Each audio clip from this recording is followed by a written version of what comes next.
ओम शांति। 5 जून 2024।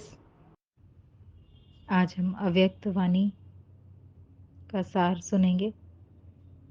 यह वाणी की डेट है 13 दिसंबर 1990 और शीर्षक है तपस्या का फाउंडेशन, बेहद का वैराग्य।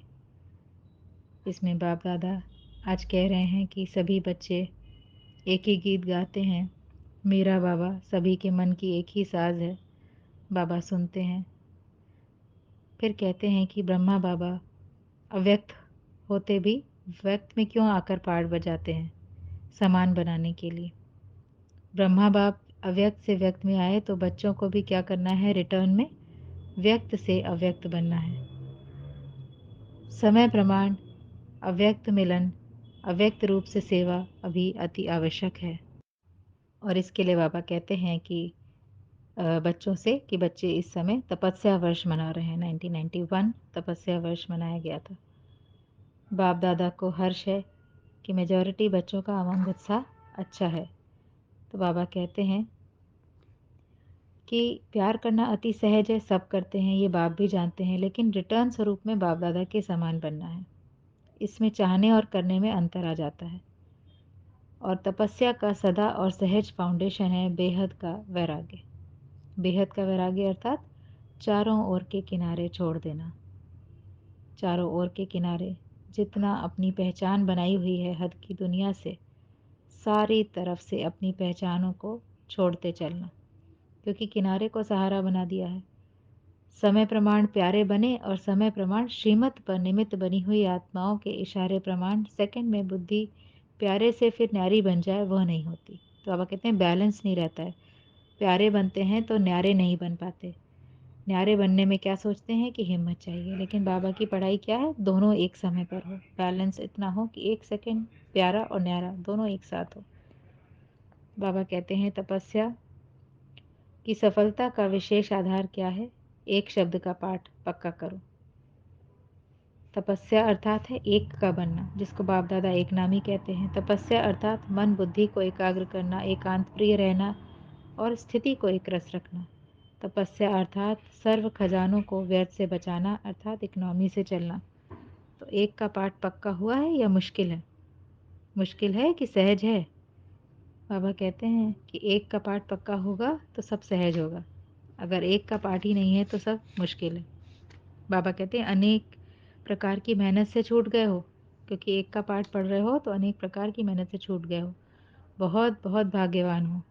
दुनिया वालों को तो समय कराएगा, है ना। बाबा आर्ट ऑफ डाइंग सिखाते हैं कि कैसे हमें वानप्रस्थी अवस्था को जीना है, समझना है, हाँ, जानना, समझना, चलना, तीनों एक साथ करना है।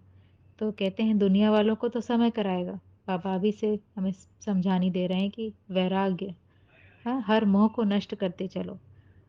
तो अंत समय जब आत्मा देह को छोड़ेगी तो तकलीफ नहीं होगी, भरपूर होकर निकलेगी, खुशी से निकलेगी। तो दुनिया वालों को समय कराएगा और समय पर मजबूरी से करेंगे। बच्चों को बाबा समय से पहले तैयार करते हैं और आप बच्चे मोहब्बत से करते हो। अगर मोहब्बत से नहीं किया तो क्या होगा? मजबूरी से तो करना ही पड़ेगा। बाबा कहते हैं बच्चों को बनाना तो है ही है, तो मोहब्बत से कर लो तो ज़्यादा अच्छा है। मजबूरी से करने से वो फल नहीं मिलेगा। बेहद का वैराग्य धारण करना ही होगा, लेकिन मजबूरी से करने का फल नहीं मिलता। मोहब्बत का प्रत्यक्ष फल भविष्य फल बनता है और मजबूरी वालों को तो फिर क्रॉस करना पड़ता है। तो बाबा इस क्रॉस की को उससे कनेक्ट कर रहे हैं कि जैसे कि क्रॉस पर चढ़ाया गया क्राइस्ट को, तो कितनी तकलीफ़ हुई। तो अगर मजबूरी से करेंगे तो वो तकलीफ़ मन सहेगा, आत्मा को वो फीलिंग आएगी। तो बाबा कहते हैं क्या करोगे, मोहब्बत से करोगे या मजबूरी से करोगे? तो सभी किनारों की बाबा कहते हैं लिस्ट तो हम बाद में सुनाएंगे, क्योंकि बच्चे जानते तो हैं कहाँ कहाँ मन बुद्धि फंसी रहती है। वही किनारे हैं, वहीं से छोड़ना है आत्मा को, अपनी सारी रगें निकालनी है। वहीं से हर राग जो है आत्मा को बंधन बना के खींच रहा है, तो उसी से स्वयं को छुड़ाना है, तोड़ना है।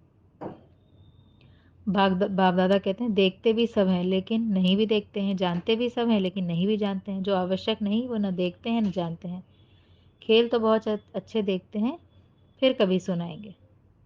बाबा कहते हैं कि बाबा सबको देखते हैं, लेकिन जो नहीं देखने वाली चीज़ है, आवश्यक बातें नहीं है, वो नहीं देखते हैं। तो आत्माओं को भी बाबा के समान ऐसे ही करना है, तो भी बाबा की तरह वैराग्य वृत्ति आएगी, है ना।